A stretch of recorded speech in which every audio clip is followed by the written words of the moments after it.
Hello. So I was just talking to my friend, and I was sharing him a story that I want to share with you.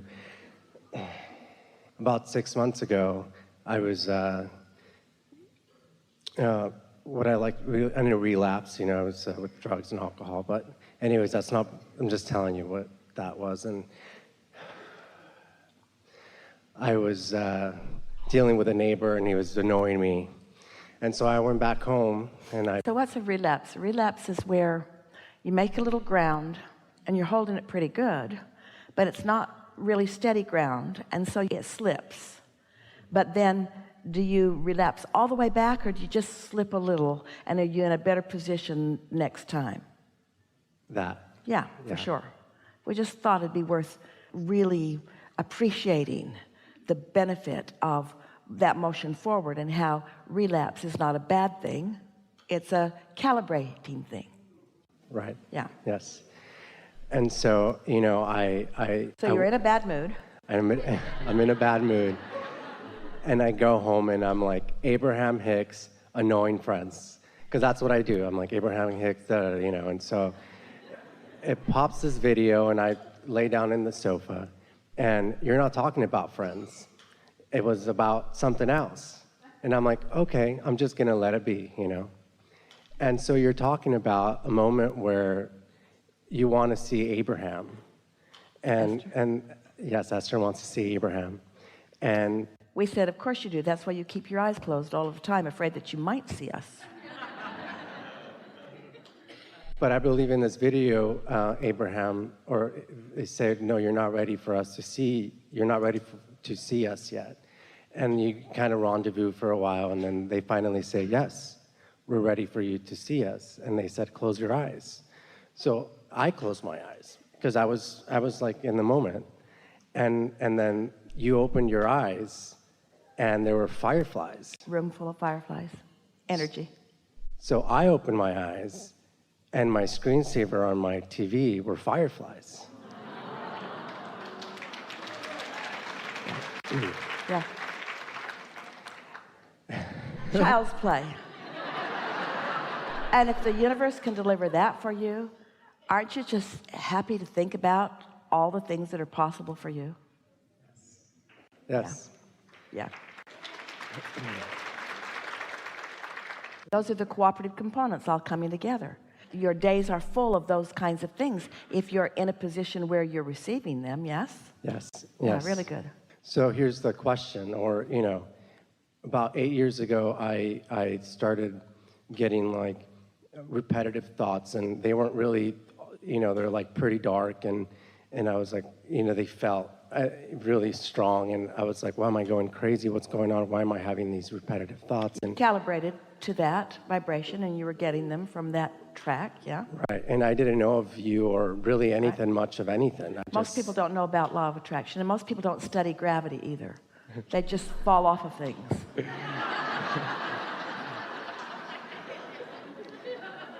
So here I was, right? That's a good way to learn about law of attraction, too. Yes, so here I was 8 years ago, I'm going crazy, I'm going crazy, I'm going crazy. That'll drive you to drink. It did. It did.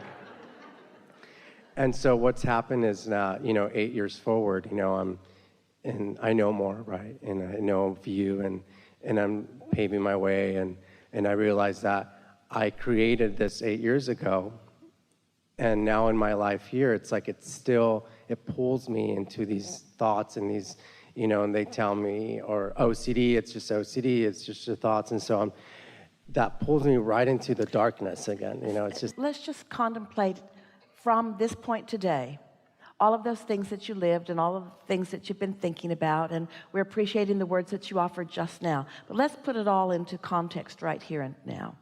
So that pile of humanity that we talked about are really just in two piles.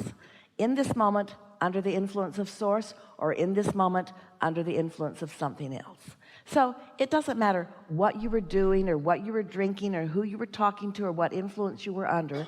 It's enough for you to acknowledge you weren't under the influence of Source, and that law of attraction is a real thing. So whatever you've got going on, you're going to attract to you. You may have heard us say earlier today, we said it once or maybe twice, that some of the first things in this attraction process that come to you are thoughts. You're attracting thoughts. You're not just attracting people and situations, you're attracting thoughts too. We visited with a woman one day who was upset because she was afraid to drive across the bridges in San Francisco. And she'd lived there for a long time, and her fear was new, but it was severe fear, so strong that she wanted to lay on the floor of the car. It was really hard for her to be in the car on the bridge. So she said, "What's happening to me?" We said, "You've picked up on thought forms." Well, she didn't like that. That made her feel vulnerable for a moment. And she said, "What do you mean?" And we said, "Well, all kinds of people are driving across the bridge. Some of them like it. Some of them are inspired by it. Some of them are frightened by it.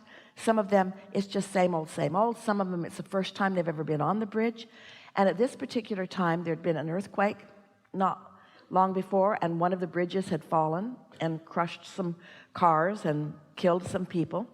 So people were nervous about the bridges. And we said, so the thought forms, all kinds of them, are all over the bridge, just like this bubble that we're talking about you moving around in. There's all kinds of potential that you might rendezvous with. But we said to her, we didn't have this good analogy then. The question is, what's going on with you that makes you pick up on those thought forms? Because she didn't used to. She used to go across the bridge. Those weren't the thought forms she picked up on.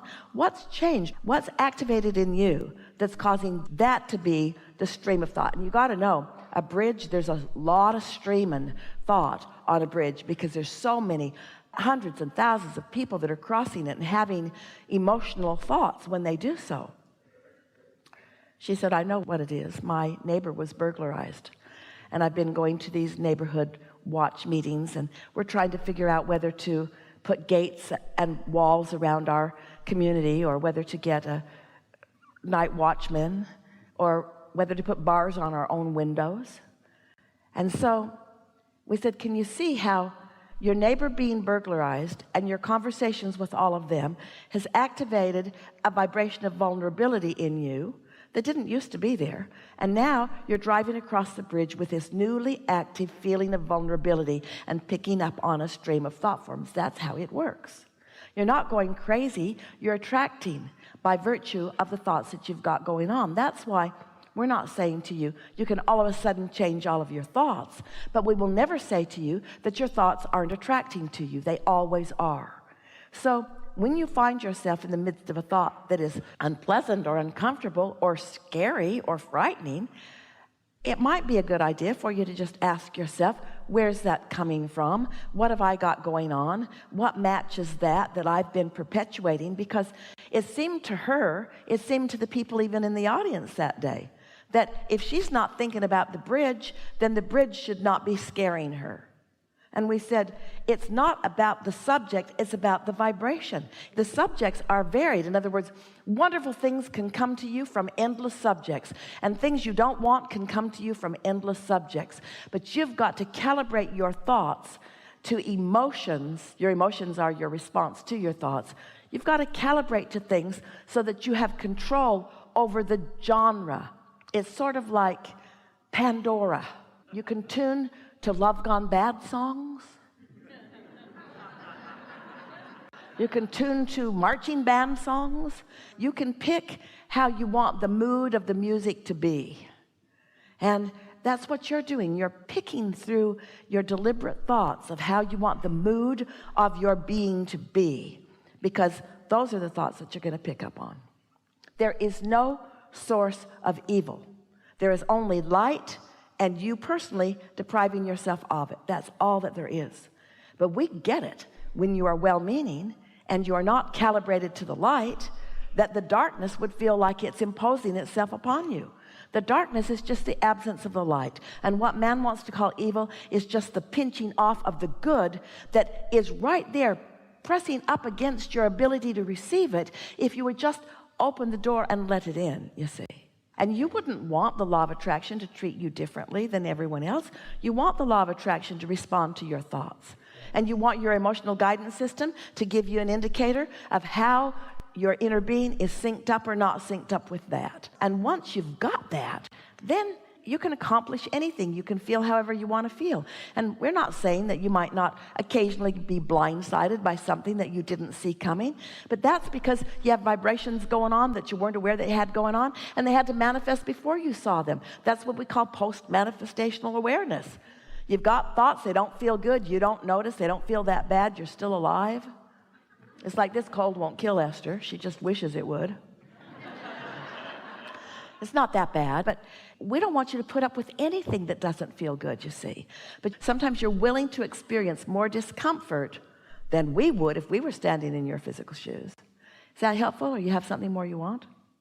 No, like I know that when I'm having those thoughts, like I know it feels like, like icky, you know, my compass is like telling me like, this is not what I want. And so I think you've answered what I needed to hear. Really what we want you to think about is getting out ahead of it. Because if you wait until a manifestation, now you're responding and it's very difficult. But if you're out ahead of it, then you've set the tone and the universe has to respond. The people in your world have to respond. In the very early days, one of the first analogies that we offered, we said, envision a light board, a board with LED lights all over it. And it's big, it's the size of this stage. And you are one of those lights. So think about something. Think about something you want, or think about something that happened. Just pick some subject and think about it. And when that happens, that light's gonna light up. And every light on the board that is in harmony with that light will light up too. And that's your world right now. That's your world. That's what you've got access to. If you're ornery, it doesn't matter how many well-meaning people are out there in the world, they're not in your world.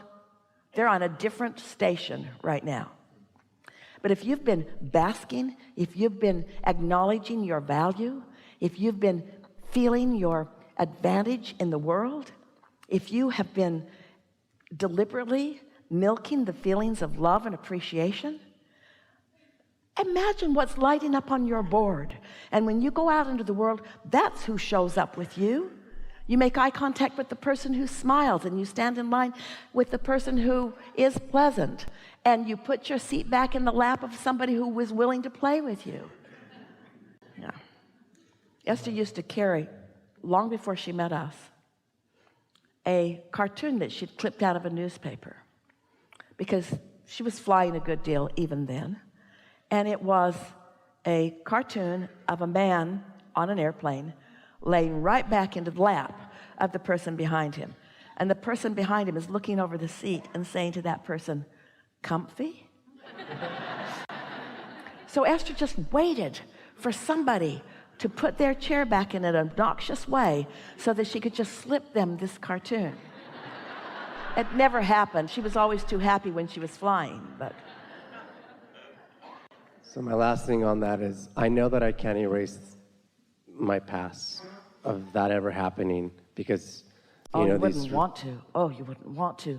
That beautiful, dynamic, life-giving, vortex-filling past that helped you to sift and sort and decide and calibrate to who you are. You see, you've been calibrating all through all of it. You just didn't know it. Otherwise, how do you know when you don't want something? Because your inner being doesn't want it for you. Your inner being's always been with you. And when something happened, your inner being was focused here when you focused there. That's how you know.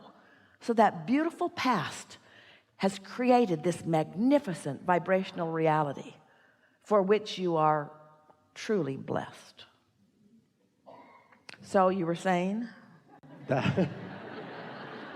Don't want to erase your past, want to understand it, and want to see it for what it is, and want to reap the benefit of it, and want to take the pleasure from it that it gave you. The past was when you were planting the fruit, and now the fruit is gestating, and soon you will be eating it. But you don't want to condemn the planting part. I got it. Yeah. Thank you. Yeah. Don't forget to leave a positive message and subscribe.